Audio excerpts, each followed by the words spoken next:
Okay, everybody, so I think we're going to go ahead and get things started. First of all, I have to tell you, my name is Jenna Nilo. I am the Director of Marketing and Outreach for Illinois Digital Educators Alliance. And the funny thing is that besides the fact that we give people the opportunity to get on the webinar at 4 o'clock and a few minutes thereafter, my dog always goes nuts at 4 o'clock as the kids are walking home from the school bus, as she just did and she just finished. So it always works out perfectly for me, so there you go. But anyhow, as I said, my name is Jenna Nilo. I'm the Director of Marketing and Outreach with Illinois Digital Educators Alliance. Thank you for joining us today. I'm sure we'll have more people popping on, so we'll just keep going. Today we are doing a webinar with our partner Technology Resource Advisors and one of their arms of TRA, CYBERCARE. So Nick from CYBERCARE is going to talk in a minute, introduce our speaker today, Doug. But before we begin, I just want to go over a few housekeeping items with everybody so that we can get things going smoothly today. So first of all, if you guys wouldn't mind staying muted throughout the presentation, that will just help Nick and Doug have an opportunity to speak and not have any interruptions. We do, however, welcome discussion and conversation and questions, quite honestly. But if you could put those in the chat window, that would be awesome. I will be monitoring the chat window, Nick will be monitoring the chat window, and when it's appropriate, when Doug takes a breath, when he's changing topics, whatever the case may be. But I will go ahead and interrupt with those questions and we'll get all of your questions answered. We'll also leave a few minutes at the end for some Q&A, so if you have questions, again, put those in there. Doug may say, you know, hey, I'm coming up to that, or we'll catch that one at the end. So we will have time for that, but please, we welcome interaction, we welcome questions. We will also be offering PDHs for today's time during the presentation. So at the end of the webinar, I will be popping back on with a few announcements, but one of which will be I will place the link for PDHs in the chat window so that you guys can click that. The link is available till midnight tonight, so go ahead and click that right away, fill out all the information, and we will get you credit for the time you spent with us online live today. And I think that's it off the top of my head. So without further ado, I'm going to turn this over to Nick right now, who then is going to introduce Doug. So Nick, thanks for coming. Thanks for being here today. And I'm going to mute myself and turn it over to you. All right, cool. Well, thanks to Jenna and the folks at IDEA for setting this up. We really appreciate it. So as Jenna said, my name is Nick Zelmer. I'm account executive here at Technology Resource Advisors. Some of you may recognize the name Technology Resource Advisors from our ChromeCare warranty program. So we're now expanding into the cybersecurity space for K-12 school districts with our CyberCare offering. And I'll touch on what's included in CyberCare a little bit later after Doug speaks. But essentially, we've identified a need for expertise and assistance with cybersecurity at the K-12 level. Hackers have figured out that school districts are vulnerable to cyber attacks and are unprepared to respond accordingly. The K-12 Cybersecurity Resource Center is a great resource to stay informed about the nature, frequency, and location of K-12 cybersecurity related incidents. And I'm sure Doug will touch on that a little bit more in his presentation, but that website is k12cybersecure.com. So Technology Resource Advisors has partnered with EdTech Strategies to enable the production of the State of K-12 Cybersecurity 2019 Year in Review, which will be available in the near future. And if you're interested in receiving a copy of that, you can contact me. My email will be on the slide at the end of the presentation. It's nzelmer@tramke.com. So yeah. Doug Levin is the founder and president of EdTech Strategies, a trusted advisor to federal and state policymakers and education leaders. Doug has conducted high-profile empirical research that has informed and shaped the field. He's helped build unique online tools for educators and school leaders, and written and spoken widely about the trends shaping the future of education. Mr. Levin has been engaged in education and technology policy issues for over 2 decades in a variety of roles, most prominently in helping to develop and implement the nation's first education technology plan and strategy in 1996 under President Clinton, as well as the subsequent updates in 2000 and again in 2004 under President George W. Bush. He's also consulted on the development of the 2016 plan under President Obama. So Doug's recent work is focused on a wide range of federal and state policy issues, including broadband and technology access, interoperability, digital and open content, assessment, student data privacy, and school cybersecurity. So his recent focus has been on privacy and security issues related to K-12 education. Specifically, he's been tuned into the increased number of cybersecurity issues impacting school systems. So today he'll discuss what EdTech leaders need to know about school cybersecurity. And with that, I'll turn it over to Doug. Thanks very much, Nick. I appreciate that introduction very much, and Jen, as you as well, and the welcome to IDEA. I'm pleased to extend my partnership with TRA in doing this school cybersecurity work. I think it's very important. I hope that you do too. I think you are at least curious because you're here for this presentation. But I hope that you will share some of what I share with you and take it to heart back in your school districts.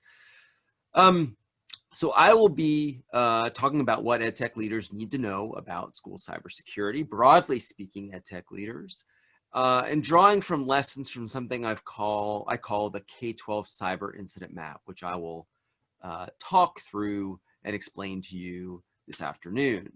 Now, I like to be really crystal clear when I'm giving presentations about sort of the main messages that I think you need to know, particularly about cybersecurity. It's a complicated field. We know a little about a lot of things, but there's also a lot of mythology. So just a few main messages that I would be terrific to take away from this presentation. And the first, of course, is that something bad might happen. Often when we think about cybersecurity threats or hackers or cyber criminals, that's something that happens to other people. It might happen to big financial institutions, it might happen to the government, but it happens to, you know, individuals in every walk of life more and more often. I certainly was caught up in the Equifax incident. I've had incidents with credit cards, with healthcare, with places that I've shopped. And these have been at least an inconvenience, and I certainly know people who've had experiences that are much worse than that, but it's happening to school districts and schools as well. And in fact, something may have already happened in one of your school districts, and you know about it. Something may have happened and you don't know about it, right? So the first message is this is serious and these incidents are happening. Second, sort of a good news and bad news message. So the good news is that you're not alone. There's more that is similar about schools and school districts and how they use technology than is different. Now, different sizes, different funding levels, different histories and investment in tech. But broadly speaking, there's things that are about schools that are more similar than they are to other sorts of organizations. And so you can work together, right? We can learn from each other. We can share lessons learned. We can share best practices. We can develop policies and practices together.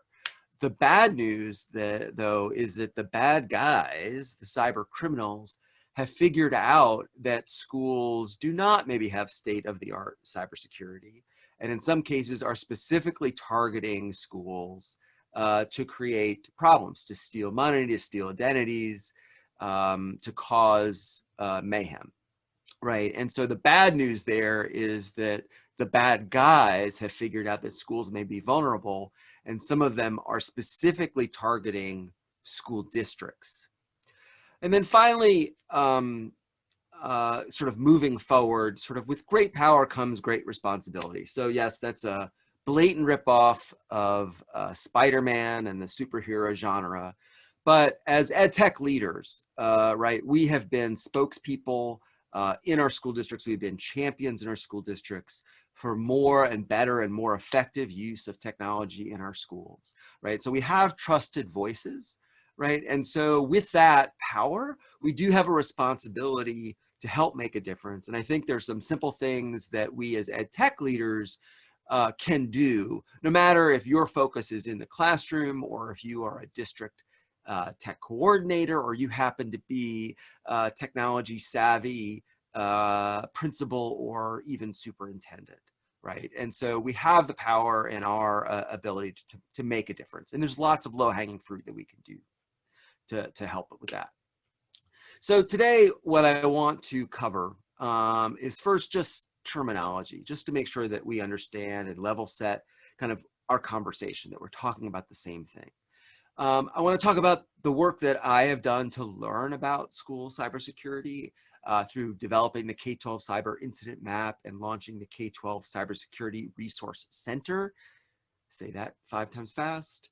I'm going to talk about some cyber incident trends. In particular, these are the types of incidents that I see happening to school districts over and over again.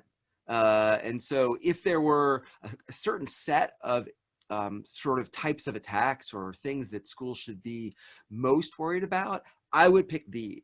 That's not to say that they're the only things that are happening in schools, but these seem to repeat from place to place to place, from district to district, from state to state, and over time as well. And then I want to close with responding to the challenges and some thoughts I have on how we can respond and help do a better job of managing these cybersecurity risks. Right, so that makes sense. Then I'm just going to kind of plow forward. So cybersecurity, and I think this is one of these terms where I think we sort of know what it means, but the specifics of it may matter quite a bit. And it's frequently confused with and confounded with other issues that we as EdTech practitioners and leaders speak about all the time. So certainly online safety. We've been concerned for a really long time with kids accessing inappropriate content online, with being contacted by strangers, right, online, with knowing how to behave, right, online in appropriate ways, right. We've grown programs then into digital citizenship and digital or technology or even information literacy to teach kids the skills to navigate the online world. Those are related to cybersecurity, may include components of it, but they're somewhat distinct. Certainly in the last few years, all across the country, including in Illinois, there has been a renewed focus on issues of student data privacy, right? And so where there may be gaps in federal law, states have implemented new laws, right, to protect student data specifically. And of course, and somewhat unfortunately, there has been a strong emphasis on school safety more broadly, like the physical safety of schools. And so some of these may relate or have a small overlap with cybersecurity. But as I talk about cybersecurity, I'm talking about something slightly different or slightly more specific. So what I'm talking about is sort of the protection very broadly of computers or computer systems that school districts run, right, or that run in school districts. And we're protecting them against unauthorized access or attack. So basically something going wrong with school district technology. Now, that may happen in the classroom, but it may also happen, you know, in the IT server room and be district-wide. It may happen in the business office. It may involve teacher information or parent information or even information of your volunteers or vendors, right? And that's all part of the purview of cybersecurity. And really, in the cybersecurity world, they're really concerned with three concepts. So the first is the confidentiality of your information and your systems. And I think that's something that's pretty easy to understand and wrap your heads around, right? If we collect data and it's sensitive, we need to keep it confidential, right? Whether that data is about students, about employees in school districts, or otherwise is confidential to the school district, right? So keep things confidential. But as we rely on these systems, it's equally important to keep them available If they get knocked offline because of a denial of service attack or a malware outbreak or computer viruses, that becomes a problem. I mean, it used to be that we would always have sort of a backup lesson plan for when the technology went down. But we've got school districts today, right, where their curriculum is all online, right, where the lesson plans involve and require the use of the computer to do your work, right? And so that becomes a problem. You can't take attendance, right? You can't grade an assignment. You can't communicate what the homework is, right? The availability of those systems is critically important. And now things like your telephone systems and your school website have vital information, and they need to remain online as well. And then the final concept that cybersecurity is concerned about is integrity. So this speaks to the information in your systems and to make sure that that information has not been changed in some way, right? And so that change might be a student's grades or attendance record. It may be your bank account routing number for your payroll, right? And so, you want to make sure that your direct deposit for your paycheck goes to your account and not to a scammer's account, right? So that's what we mean by integrity of systems, right? So when I talk about cybersecurity and in this conversation, I'm going to be speaking quite broadly about sort of a range of threats facing schools. And some of these may not be things that EdTech leaders have always been focused on, right? Because we've been pretty focused on use of technology in the classroom and with students. And while some of this does affect and include some of that technology, it's really a much broader conversation, I have learned. So as Nick alluded to in the introduction, I've been at this EdTech game quite a long time. For 5 years, I served as executive director of CETA, the State Educational Technology Directors Association, for instance. And so I follow trends in EdTech quite closely. And a few years ago, I started seeing stories about cybersecurity incidents affecting schools. And I don't remember seeing them before that. And it struck me as sort of curious because I hadn't seen these incidents reported about before. And so that struck me as maybe a new thing worth tracking and seeing what I could learn about. But at the same time, at some level, I wasn't that surprised because I knew schools were relying on technology more than they ever had before. And so if major companies like Target and Facebook and Cisco and Apple and Google have these issues, it makes sense that a school district would have these issues, right? School districts don't have those kinds of resources to protect themselves. And so if criminal actors were focusing on schools, I might expect to see these incidents. And would that, in learning about these incidents, these were all sort of good things happening to schools, right? A hacker broke into our computer and an act of random kindness organized our student files.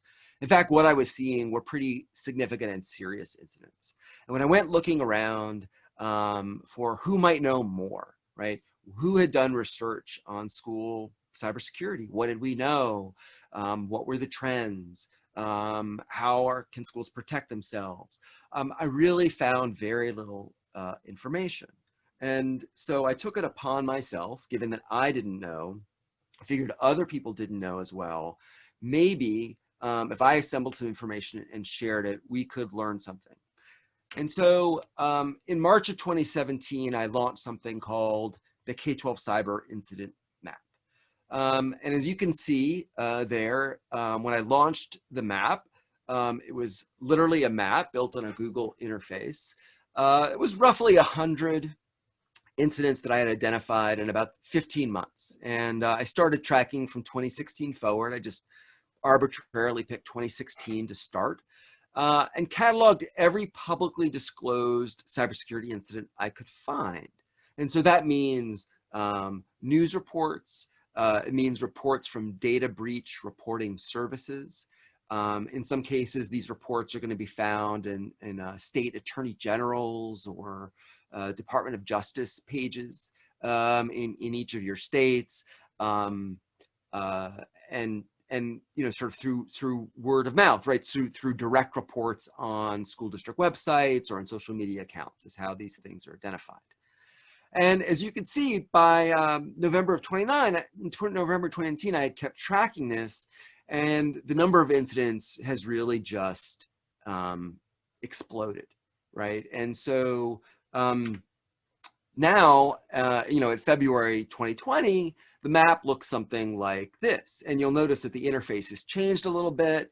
For those of you who work with Google, you'll appreciate that their free Google interface for their map was deprecated. So I migrated to a new mapping system, and I was able to implement some niftier features that I couldn't do before, including a heat map display, which is what you're seeing there. So just today, in fact, I added the 777th incident onto the map right before this webinar. And those are the incidents that have been publicly disclosed since 2016. And you'll notice that those little school building icons are different colors. And those different colors represent different types of attacks. And this is a map that I make freely available on my website. And what you'll find when you take a look at the map is you can click on each of those map markers, and it will give you a little description of the incident that happened. And you're actually able to filter by incident type as well. And so I've started to compile statistics over time about the map. And you'll see these trends, so far are looking like they're trending in not a terrific direction. In 2019, we saw almost 3 times as many incidents as we did in 2018. We've seen 20 incidents so far this year. This is at a rate of roughly 3 per week. Last year in 2019, that was roughly 2 incidents per school day. Right, so this is pretty frequently that we're seeing these sorts of incidents. Now, one of the things that I did not sort of anticipate or expect when I started doing this work was school districts that reported more than 1 incident. And roughly 10% of the incidents that I catalog on the map happen in the same school district more than once. And in fact, there are school districts that have had 3, 4, 5, even 6 incidents since 2016. In some cases, that looks just like bad luck.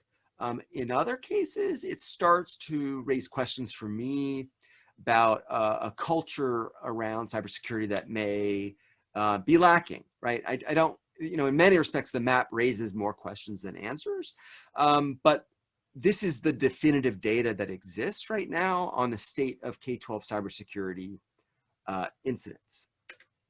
So over time, instead of just providing the map, I've launched something called the K-12 Cybersecurity Resource Center. And so now you could find a blog and commentary on school cybersecurity issues. Some of that is from me, but some of that is from your peers, folks who are in school districts who are interested in writing about school cybersecurity issues. I document TV news reports about these incidents. So many of these incidents are covered by local television. And so I have a catalog of those TV news reports that really speak to the sort of emotional impact of those incidents. I also offer a number of data tools to explore these data more, a curated resource list for K-12 cybersecurity issues specifically, right? There's a ton of cybersecurity advice. Most of it is not K-12 specific. What is K-12 specific may not be vendor neutral. So what I've tried to catalog is the best of what's K-12 specific and vendor neutral. And I've also started to put out an occasional newsletter just with updates to the site and to the map. So let's talk then a little bit about what I have learned in cataloging the map, right? Because it might help us get a sense of the threats that schools are facing. And so I categorize the incidents that affect schools into sort of 5 broad categories. Denial of service attacks, So these are attacks essentially that come from lots of places all over the internet that sort of flood your school district network and knock you offline. There are phishing attacks, essentially social engineering attacks, primarily via email, trying to get you to click on links and download malicious software, or to steal your credentials, your usernames and passwords to get into systems. Ransomware and other types of malware. So ransomware is malware. It's a type of computer virus.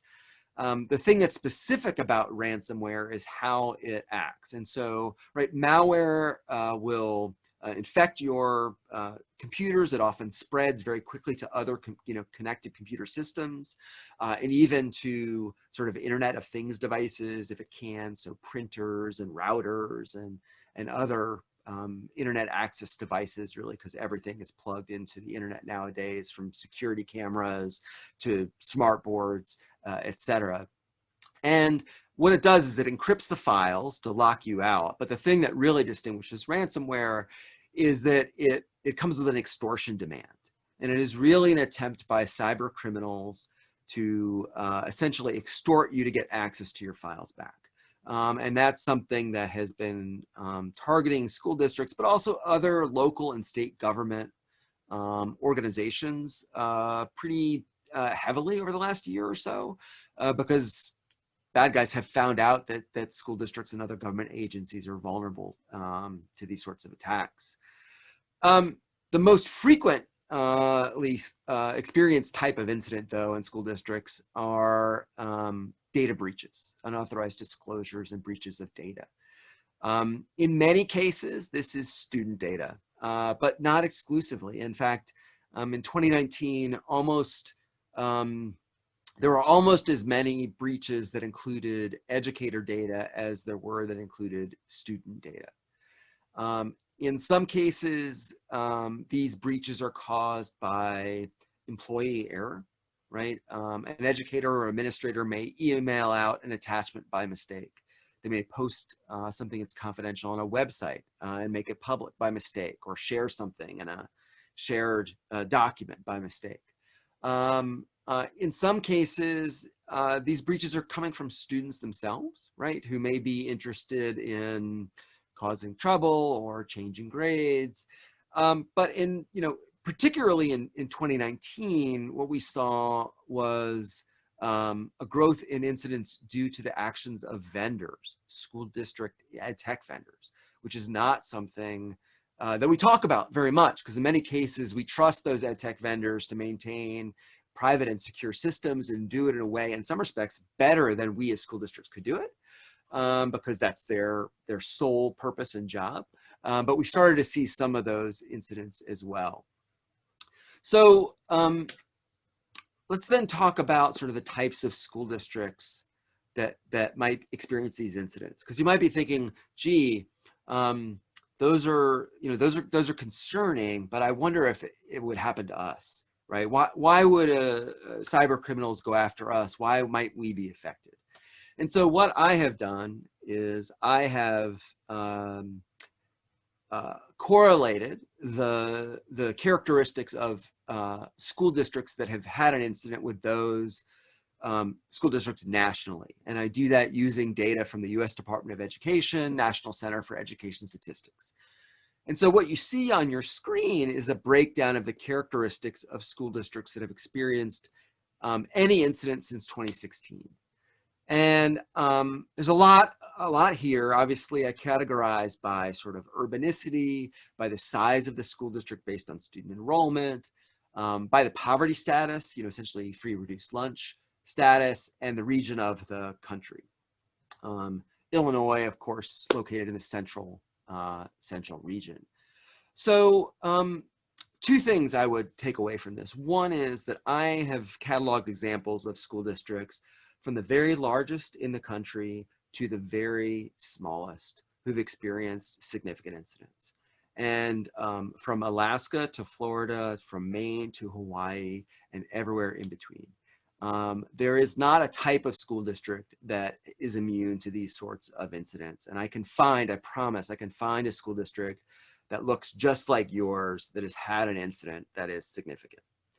Now, having said that, if you compare the districts that have had incidents to all school districts, nationally, you do see that school districts with more students that also happen to be more urban are more likely to have experienced an incident.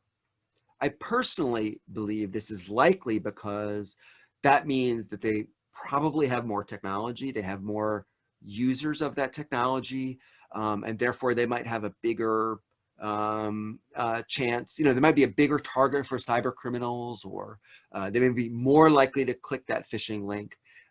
That's a hypothesis. I actually don't know the answer to that question. And, this is a case where, collecting data that folks haven't had before, and I've got more questions than answers, right? So certainly holler in Q&A and in the comments if you have any questions about sort of the broad types of incidents or the types of school districts that might be at risk. But I do summarize all of this actually for you in a really simple way, in a simple report called the State of Cybersecurity. And I've done this sort of year in review series. And so currently available is the year in review series, the year in review report from 2018. Very shortly before the end of this month, I will be releasing the 2019 report, and that will be an in-depth report of everything that happened in 2019 in an interactive format. It will also be available in a PDF format, so you could share that widely, right? And it will be coming very, very soon, and I really appreciate TRA being one of the sponsors of that work, which allows me to spend the time to compile these statistics, make it available, and then sort of spread the word about this issue, because I think it's so important. So let's then talk a little bit about the most common sorts of incidents that I see affecting school districts. So I've thrown a lot at you. So there's sort of a lot of incidents. Maybe the number of incidents are growing. We have ransomware and data breaches and denial of service attacks. It involves student data and employee data, right? But if I had to be sort of most worried about, specific types of incidents, these are the ones that I would say it's most important for you to think about, and to think about how you can help your school district to avoid these sorts of incidents or respond more quickly to them, right? So, great comic. In hindsight, I believe that our oversight was short-sighted. At least that's my insight. So the bad news is that I'm giving you some foresight here. So you can't say we didn't know, right? So that's part of my message to you today. So the first type of incident that I think is really important for everyone to know about and understand, because it's affected well over 36 school districts, this exact same attack repeated from school district to school district year over year. And it's something that is known in the cybersecurity industry as a W-2 phishing attack. And it happens at exactly this time of year. And essentially the way it works is that a cyber criminal will do some research on your school district. They'll figure out who your superintendent is. They may figure out how your emails are signed, right? What an email signature block may look like, right? And they will send a spoofed email from your superintendent, probably not from within your domain, but something that might fool someone if they weren't paying close attention. And the superintendent would be spoofed sending a message to someone in your business office. And it might say, urgent, please send me all of the W-2 tax information for all of our employees. I need it right away. And the person in the business office receiving this communication responds, right? Because the superintendent has made an urgent request. They may not check the email super closely, right? Because it's an urgent request from the superintendent. So they PDF all the W-2s of the employees and they send it to this email address. In a good news circumstance, at that point, they realized that they did not send it to the superintendent. In a bad news case, they don't realize that it wasn't the superintendent that they sent that email to. And in those cases, what these cyber criminals have done is filed false tax returns for school district employees and received refunds that have been then directed to their accounts. When educators then file their taxes in March or April or whenever that they do that, the IRS gets back to them and said, thank you very much for filing your second tax return. We've already given you your refund. Have a nice day.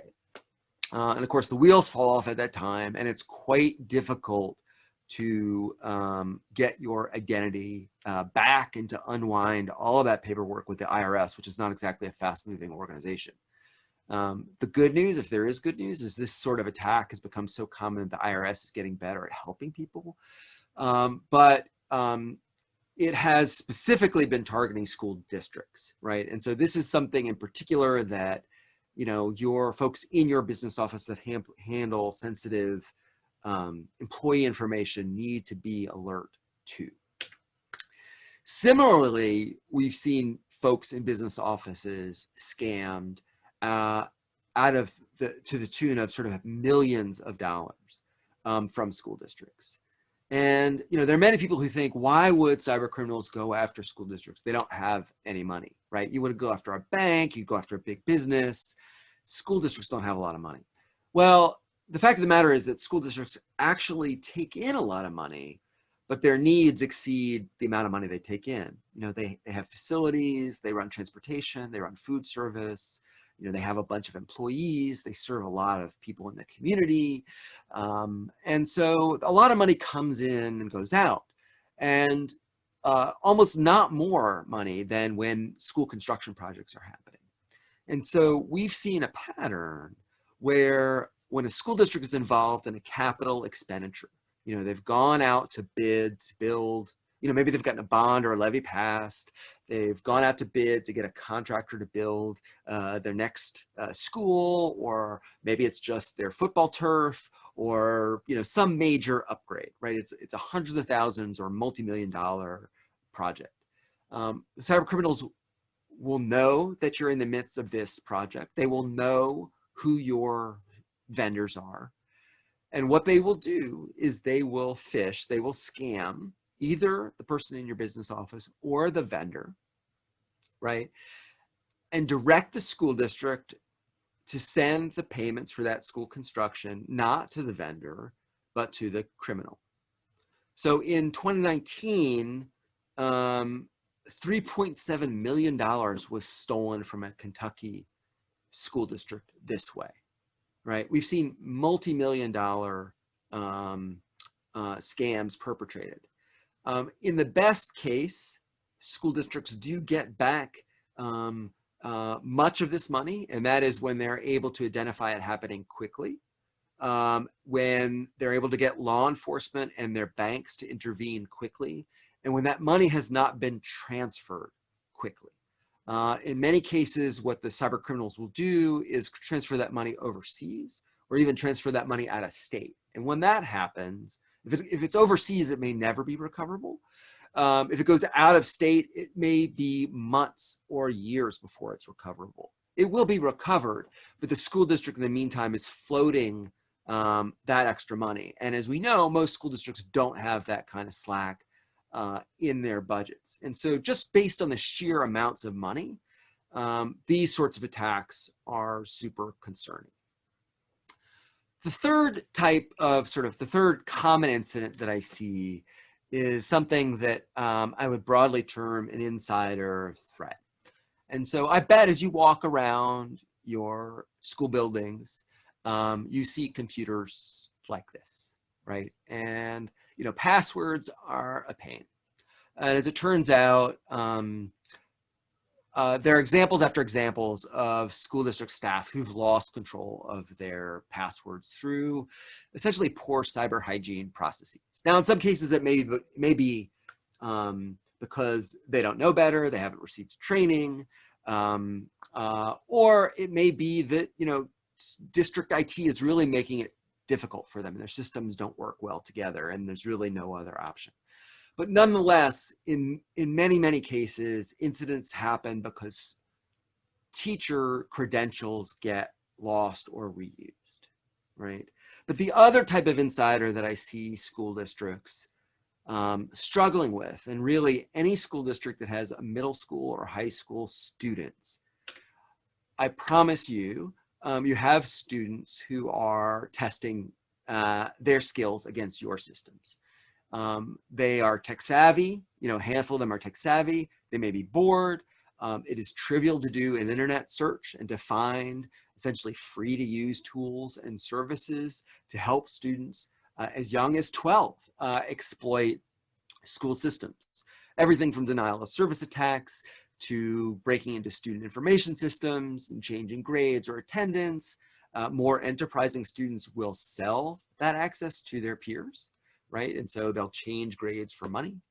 Or otherwise sort of cause mayhem or mischief, right? Deface the school district website or a school district social media account, right? And so it's really important to not, you know, to take into account students and students as actors and sort of insiders who might cause issues on school district networks.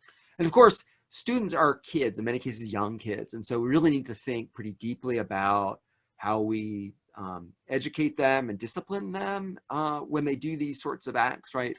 But I promise you again, if you have middle or high school students in your district, this is an issue that is of concern. Another sort of insider in a way are your vendors, right? And so, you know, you have educators, you have students, and then you have the folks whose tools you're using in your school. Well, that's what some folks would call third-party risk, right? You're working with a third party, they're sort of part of the team, your team in the classroom. And this is a tweet from a good friend of mine, Jared Folkins.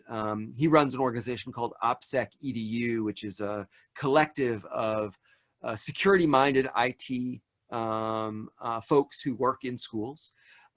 In his security investigations of EdTech products, he has found most products, or really everyone he said he tested, to be lacking, right? Meaning that if he was a motivated criminal and he wanted to cause mischief, he could do that because the EdTech products that schools were procuring were not doing what he felt was a good enough job.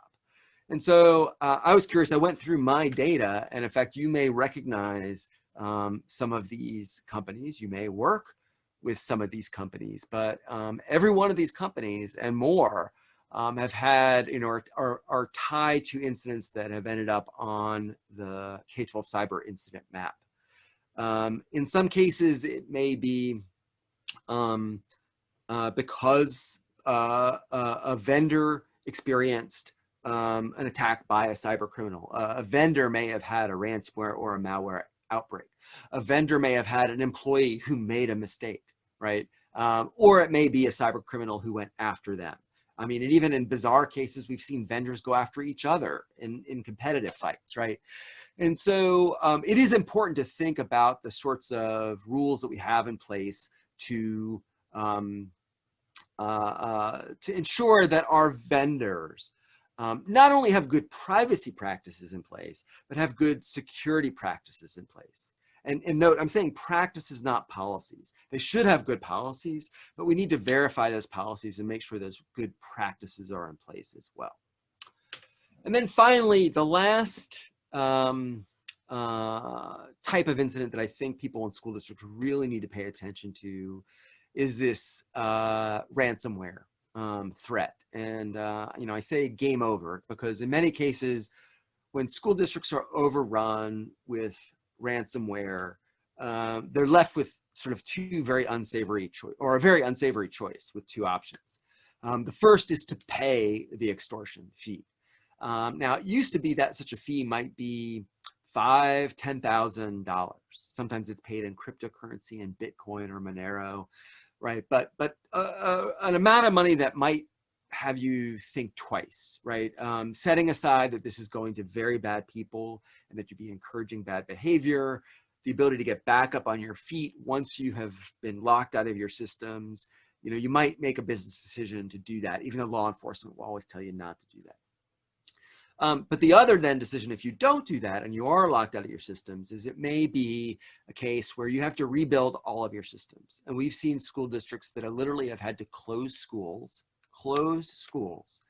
because their systems were so compromised that they couldn't ensure communications, they couldn't ensure access to any technology, the internet whatsoever, in any way, right? And so they would close schools.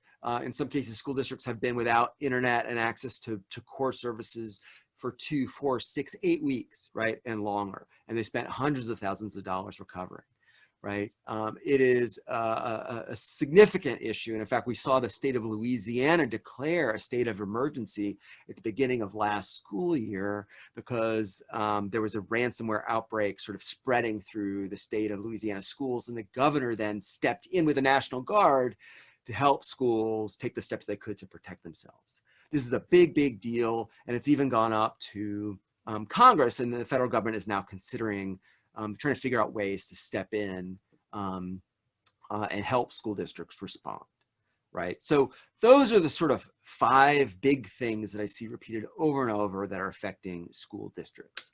So then just sort of shift and in closing, talk about responding to the challenge, some things that you might be able to do, right, as an ed tech leader.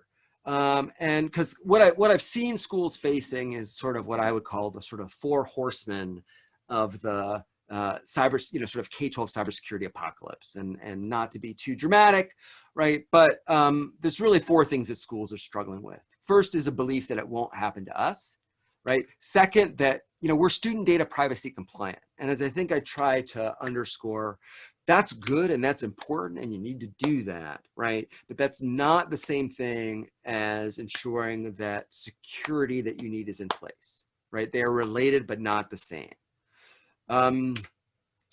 Believing, you know, the third, challenge is that believing that insurance is your protection, right? Insurance is for helping you respond when something goes wrong, right? You have home insurance, but you also have locks on your doors and windows, right? You need both things. And then finally, that it's IT's job, it's not my job, right? And by IT, I mean, you know, your network guy, right? These are the guys who are plugging in the wires and running the servers. That it's their job and not my job. It's not the job of leadership. It's not the job of ed tech leaders. It's not the job of frontline educators or students, right? And that is, I think, a fundamental misunderstanding, particularly in the K-12 space. Because I think we have this belief that your IT security, your network manager can be like a superhero, right? And he can use his magical hammer, wonderful firewall, and stave off every threat on the internet of cyber criminals and malware and lock it down. But the fact of the matter is that, sort of this prototypical superhero IT security specialist doesn't exist, right? And it doesn't matter if you have the best equipment, the most skilled staff, right? You always have Dave, and Dave is human error. And so while these are technological systems, they really are systems of people working with, tools, working with policies. And there's only so much that, one person can do. And in fact, if you rely and put all of this onto your, sort of network staff, you're going to burn them out, right? You get the fat, out of shape, burnt out, disillusioned, maybe drunk, IT staff, right? Because they're given a job that they can't possibly do, right? It is everybody's job, right? And so as ed tech leaders, I think there's really big 3 things that we could focus on that would help us make this better. And the first is modeling good security behavior, right? And as I mentioned, passwords, and sort of are so critical. We're so reliant on them today. And if you're curious about how good your password practices may have been, and maybe how good the practices of the people that you do business with, you can visit monitor.firefox.com and enter in your email address, and it will let you know if your email address has been compromised in any breach, right? And so your username and passwords may already be out there and available for criminals to use. Right. And so there's a lot of good advice about passwords, how to make them long and complex enough, etc. Password managers are wonderful. Things like second factor authentication is wonderful. And I understand we could be resistant to using it in schools because it's an extra step, or maybe the school district didn't purchase it for us, but they work. They work. And much of the data that we're protecting is not just student data, it's data that affects us. It's our identity information. It's our employment information. Right, we can make sure that we update our software, right, when updates get pushed out. And we can spread awareness of the importance of good cyber hygiene, right? Keep tabs on what's happening to schools more broadly and share that. Share good tips and practices with your peers. Be a champion for this in your building and in your district. I think it's really important to advocate to shape and enact policy, right?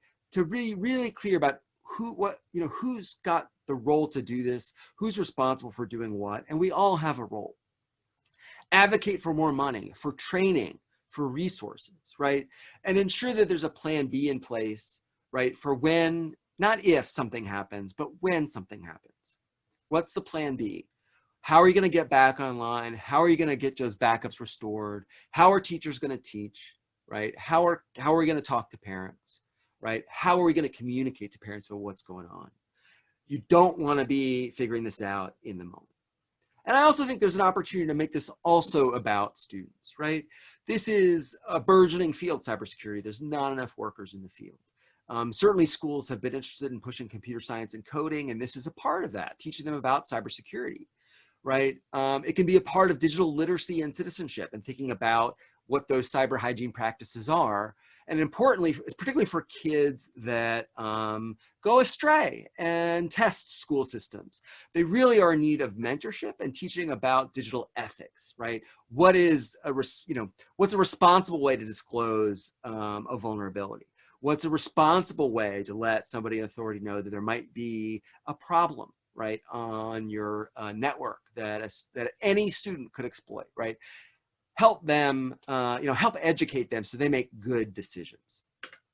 So this is a wicked problem, and I don't want to suggest that those solutions alone will solve all of the problems. For myself, I'm thinking and working on a much broader scale, right? So I'm working to advocate for greater investments in IT security capacity, not just at the school district level, but sort of statewide, regional level, even nationally, right? Thinking about aggregating resources to help all school districts, right? Because it's difficult to find qualified people that have those resources available to you in every building, in every school district. I do think we're going to need new policies and regulations, not just student data privacy, but those that talk about cybersecurity requirements, really sort of set a floor, because in many respects, school districts don't have a floor for compliance in cybersecurity. We need better research and information sharing. I'm really pleased that the work that I have done has been so useful to so many people, but I'll be the first to admit that we need more information and better information sharing across school districts, particularly in a trusted and safe way, right? So this isn't a gotcha, but something where peers can talk and not be exposed to any kind of public scrutiny in an effort to raise the tide for all boats. And then we are going to need some K-12 specific tools, right? There's a lot of great cybersecurity tools out on the market, but many of them are really expensive or they're really complicated to run. And so they're not really good fits for school districts. We need something that schools can afford and that schools can operate, right? That they can sort of manage with the people and staff and capacity that they have. So sort of in closing, something bad might happen. It's happened to a lot of your peers. It unfortunately likely will happen to you. It's a question of when, not if. So we need to plan for it. So the bad news is that you're not alone and the bad guys are targeting districts. The good news is you're not alone and you can rely on each other and organizations like IDEA and TRA to help, and also the work that I'm doing. And then also, you know, as an EdTech leader, take some responsibility for this, step forward, right? And help out, become a champion in your school district for this work and for better practices. So you may have questions now or that you've been holding, or maybe there were some that were in the chat. Please feel free to use the comment box and enter any questions that you may have. In the meantime, I'm going to kick it over to Nick, and then I'll come back and address any questions you have. Great. Awesome. Yeah. Huge thanks to Doug there for the valuable content on the state of K-12 cybersecurity. So yeah, while questions are coming in, I'm just going to say a quick few words here about CYBERCARE, TRA's offering. So as Doug described, K-12 EdTech leaders need assistance with their cybersecurity strategy. Time is limited, resources are limited, funding is limited. So how can TRA help you guys? We've got a team of security experts that will assist in the creation and implementation of a cybersecurity plan for your district. And then we've purpose-built our CYBERCARE framework to eliminate the burden of having to research and vet required security services. So moving forward with CYBERCARE, we'll accelerate the implementation of these services and alleviate the ongoing management of these security services. Ultimately, we hope strengthening the district's security posture. So the services are listed on the slide in front of you. And we view this as a really good starter kit for districts looking to improve their security posture. And again, the goal of CYBERCARE is to, with all these services, is to identify red flags, eliminate white noise, provide timely alerts for actionable items, and then to test and train and empower your user base to protect credentials and sensitive data. And then if you're looking to take it a step further, we also provide access to optional services to strengthen your security posture beyond what's included in CYBERCARE. And TRA will assist with the implementation and management of all these services. We've got the NIST CSF Compliance Manager. So this is a great tool. It's part of, you can see it under the organizational level there. It's a tool that's used to provide a roadmap to meet and maintain compliance requirements. And the 5 focus areas of the NIST CSF are identify, protect, detect, respond, and recover. So we think that CYBERCARE is a great starting place for your cybersecurity compliance journey, and this tool essentially streamlines the gathering and managing of your security-related data under one single pane of glass. So pricing for the CYBERCARE package starts at $69.95 per year. It goes up depending on the size of the district. I myself, I'm actually going to be at IdeaCon next week in booth 817. So feel free to stop by or shoot me an email at my email address. I'll post it here in the chat. And with that, I'll turn it back over to Jenna for Q&A. Awesome, thank you. Unless anybody has any, nothing has come through that I've seen on the chat window. So if you do have any questions, please post those. Otherwise, I'm going to just kind of continue, and we'll see if anything comes up before we shut down for soon. So, oh, Nick, I gave your wrong email address earlier. I apologize. They'll both find their way to my inbox. There you go. Fabulous. So if any of you are attending IdeaCon next week, and we would love to have you there, TRA actually has 2 sessions scheduled. You can see them on the slide right there.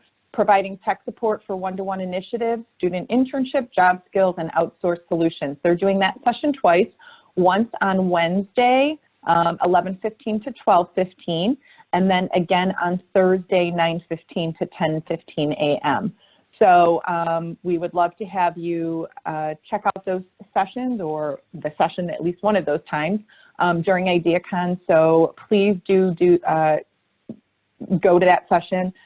You can find the session room in Sched, or when you get to IdeaCon, we'll have a listing of sessions there as well. And as Nick mentioned, he will be in booth 817 with TRA CYBERCARE during the conference. Tuesday through Thursday, the exhibit hall is open. TRA Chrome Care will be in booth 716. So visit both of their booths. TRA is a gold partner of Ideas, and we're very thankful for their partnership now and over the last several years. So definitely check them out, visit them. And then last but not least, if you have not yet registered for IdeaCon, there is still time. We would love to see you. The conference runs Monday through Thursday next week. The exhibit hall is open Tuesday through Thursday, so it's not open on Monday, but it's open Tuesday through Thursday. Tuesday evening, we do have our exhibit hall opening from 4 to 6 p.m. And even if you can't make it to the conference, but you can make it to the exhibit hall opening, that is open to the public, so definitely come by and at least check out all the great exhibitors that are there showing off their stuff. So we are a few minutes past, so I am going to wrap it up. I don't see any questions that have come in. So you either did such a fabulous job, Doug, or you blew everybody's mind. Personally, mine's a little blown. Well, the next thing I'm doing is going to monitor.firefox.com and seeing how bad I am. Great. Yeah, do that. And yeah, definitely feel free to reach out to me, k12cybersecurity.com, where you can find all the information I was talking about. Fabulous. And if you're looking, I just put in the chat window the link for PDHs. So go ahead, click that link and fill the information out. I think there's some back and forth with getting the form and whatnot, and then we'll have you registered for your PDH credit. So without further ado, it's a little bit after, so I think we'll hang out for another minute or two just in case the question comes in. Otherwise, we'll shut it down in just a minute. So Nick, Doug, thank you. Awesome. Great information. As I said, my mind's blown, but I'm going to go see how bad I am in a minute. So thanks, and Nick, we'll see you next week. All right, sounds good. Thanks, guys. Thanks, guys. Thank you.